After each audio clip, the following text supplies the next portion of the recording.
Qué placer saludarlo, amado hermano, amada hermana, en el nombre de Jesús. Un abrazo grande, cariñoso. Que Dios bendiga la vida de cada persona que va a escuchar esta palabra, a cada persona que va a reenviar este mensaje maravilloso en el nombre de Cristo Jesús. El tema de hoy, el enemigo del cristiano. Número 4, el amor al dinero. Por favor, acompáñeme a la palabra de Dios, el libro de Salmos 62, versículo 10. No confiéis en la violencia, ni en la rapiña, no os envanezcáis. Si se aumentan las riquezas, no pongáis el corazón en ellas. Hoy continuamos con los estudios de los enemigos del cristiano y ahora vamos a reflexionar sobre un enemigo que tiene el poder de dividir familias, de destruir matrimonios, de causar violencia y asesinatos en la sociedad y también de alejar a Dios y enfriar la vida de los cristianos. Este enemigo se le llama dinero. Nosotros como hijos de Dios tenemos que comprender algo muy importante, que el dinero se convierte en nuestro enemigo.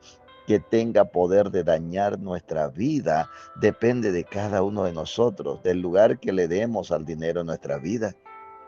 El dinero forma parte de nuestra vida diaria. Trabajamos para ganar dinero. Se crean negocios para producir ganancias de dinero. Nuestro Dios sabe que necesitamos dinero para las necesidades de nuestra vida y de nuestra familia. La palabra de Dios nos instruye sobre el uso correcto del dinero para que la prosperidad no sea de destrucción, sino para bendición de nuestra vida.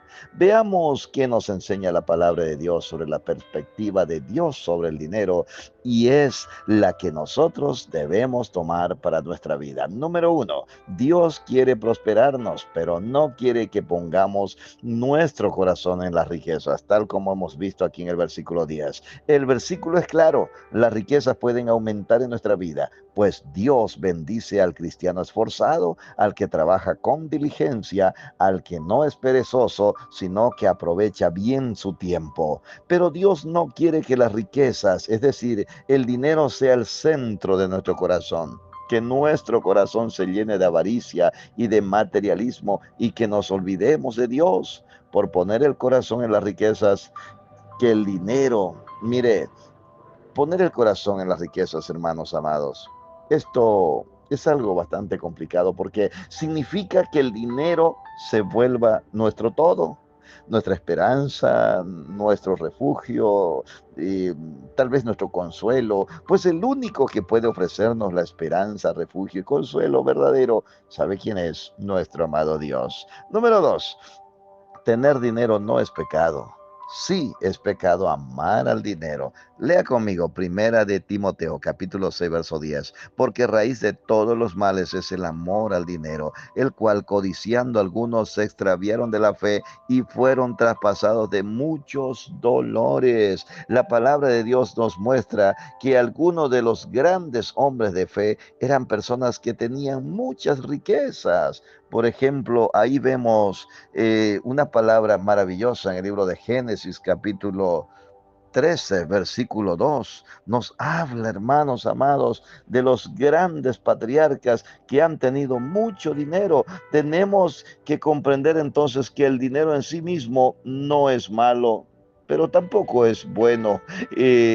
Mire, no es pecado, ni bendición tampoco en sí mismo. Es el uso que le damos, el valor y la importancia que le damos en nuestra vida lo que determina si el dinero es bendición o es maldición para nosotros. La palabra de Dios es clara, el que ama el dinero nunca estará satisfecho en su corazón. Eclesiastés 5:10 nos habla de esto.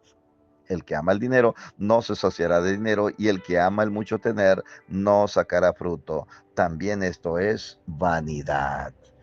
La palabra de Dios nos enseña, hermanos, una verdad espiritual muy importante. No podemos servir a dos señores, tal como dice Mateo 6:24. Ninguno puede servir a dos señores porque o aborrecerá al uno y amará al otro, o estimará al uno y menospreciará al otro. No podéis servir a Dios y a las riquezas. Tenemos que comprender que el dinero es un excelente siervo, pero es un mal amo. Preguntémonos cada uno de nosotros, ¿el dinero me sirve a mí o yo soy servidor del dinero? Cuando vivimos para el dinero significa que se ha convertido en nuestro Señor. Número 3. ¿Cuándo se vuelve el dinero nuestro enemigo? Cuando en nuestra vida cambiamos a nuestro Dios y a su iglesia por el dinero. Y es por eso que nunca tenemos que olvidar que el Hijo de Dios fue entregado por dinero, tal como dice ahí en el libro de Marcos, capítulo 14, verso 11. Mire lo que dice: ellos al oírlo se alegraron y prometieron darle dinero, y Judas buscaba oportunidad para entregarle. Cuando pensamos que con dinero pensamos comprar el favor de Dios, también ahí demostramos que el dinero es malo. Hechos capítulo 8, verso 20 dice: entonces Pedro le dijo, tu dinero perezca contigo, porque has pensado que el don de Dios se obtiene con dinero. Cuando pensamos que el dinero es la solución para todos los problemas de nuestra vida y nos olvidamos de Dios, Eclesiastés 10:19 dice: por el placer se hace el banquete, y el vino alegra a los vivos, y el dinero sirve para todo. Ahí vemos también cuando el materialismo llena nuestro corazón y se nos olvidan las enseñanzas de nuestro Señor Jesús, tal como dice Lucas capítulo 12, verso 15, y les dijo: mirad y guardaos de toda avaricia, porque la vida del hombre no consiste en la abundancia de los bienes que posee. Número 4. Dios está en contra de la mala inversión en nuestro dinero. Amén. Está en contra de invertir mal ese dinero que Él nos da. Isaías 55:2 dice: ¿por qué gastáis el dinero en lo que no es pan, y vuestro trabajo en lo que no sacia? Oídme atentamente y comed el bien, y se deleitará vuestra alma con grosura. Este versículo nos deja claro que para Dios es importante el uso que le demos al dinero. Él no es indiferente a nuestros gastos. El Señor le hizo un reclamo a su pueblo por malgastar el dinero. ¿Qué cosas en nuestra vida el Señor podía hacernos este mismo reclamo? Lastimosamente, muchos cristianos desperdician el dinero en pecados, en vicios, en adulterios, en vanidades que no aprovechan para nada. Hermanos amados, pero alguien podría pensar: ¿con qué derecho Dios nos reclama por la manera que usamos el dinero? Y la razón la encontramos en la palabra de Dios. Deuteronomio, capítulo 8, verso 18. Mire lo que dice: si no, acuérdate de Jehová tu Dios, porque Él te da el poder para hacer las riquezas, a fin de confirmar su pacto que juró a tus padres, como en este día. Si Dios está en contra de la mala inversión del dinero, ¿cómo podemos invertirlo sabiamente? ¿Cómo podemos hacer buen uso del dinero para ser prosperado? ¿Cómo podemos hacer que el dinero sea nuestro aliado y no nuestro enemigo?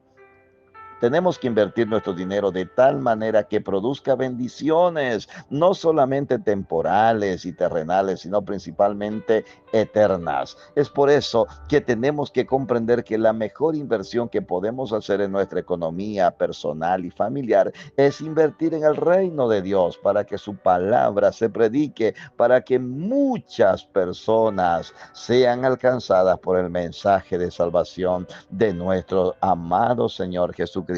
Lucas capítulo 16, verso 9 dice: y yo os digo, ganad amigos por medio de las riquezas injustas, para que cuando estas falten, os reciban en las moradas eternas. Este versículo nos dice que tenemos que invertir en ganar almas, en predicar la palabra de Dios a aquellas personas que aún no conocen de Cristo como su Salvador.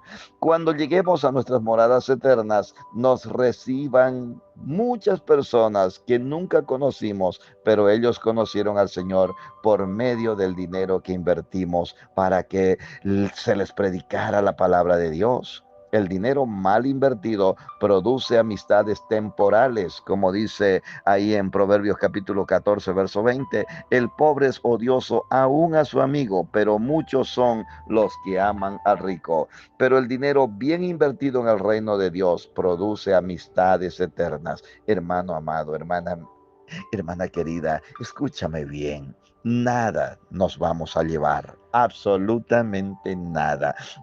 Llegará el momento que lo que tú más cuidabas, lo que tú más añorabas, el día que no estemos, lo van a regalar, lo van a vender, harán cualquier cosa. entonces, hermano, nada nos vamos a llevar. ¿Sabe que si algo nos vamos a llevar? Nos vamos a llevar el dinero que ayudamos a los demás. Eso fue dinero bien invertido. El dinero que apoyamos la obra de Dios, eso sí nos vamos a llevar, porque un día nosotros seremos juzgados también según nuestras obras. ¿Qué has hecho con las bendiciones que Dios te ha dado? ¿Qué has hecho con los dones y talentos que Dios nos ha dado? ¿Qué hemos hecho con la familia que Dios nos ha dado? Dios nos va a pedir cuenta, hermanos amados. Presentémonos delante de Dios, no con nuestras manos vacías, sino más bien, Señor, aquí está, he trabajado con lo que me diste. Te honré, Señor, honrando a tus siervos. Te honré, mi Dios, ayudando al pobre, al huérfano, a la viuda, al necesitado. Te honré, mi Dios, ayudando a que se predicara más tu palabra, Señor amado. Qué bendición que Dios nos diga, buen siervo y fiel. En lo poco me fuiste fiel, en lo mucho te pondré. Entra al gozo de tu Señor. Vamos a orar. Dios Todopoderoso, la gloria, la honra sea para ti, Señor. Enséñanos, Señor, que por encima de todo estás tú, Señor, y que nosotros no pongamos en primer lugar al dinero, pues el dinero es añadidura. Señor, que te busquemos de corazón, que no solo de labios, sino de corazón, mi Señor amado, que jamás pongamos nuestra confianza en la añadidura, en el dinero, sino en ti, Señor. Tuyo es el oro y la plata, todo procede de ti y son para ti, Señor. Danos sabiduría, danos inteligencia para usar bien lo que tú nos das y que el dinero sea una bendición y no una maldición. Que sea para unir familias, no para destruir las familias, Padre. Ayúdanos, Señor, danos el discernimiento para hacer las cosas que te agradan, Señor. Te lo pido en el nombre poderoso de Cristo Jesús. Aquella persona que necesita dinero, ayúdalo, Señor. Dale sabiduría, dale inteligencia, Señor.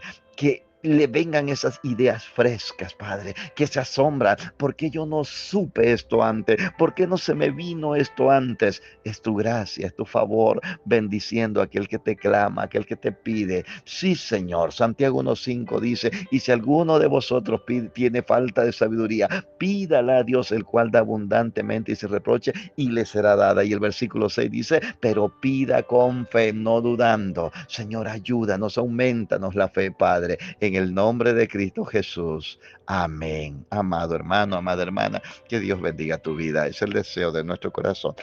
Estuvo con ustedes su servidor, Enrique Bazán. Hasta mañana.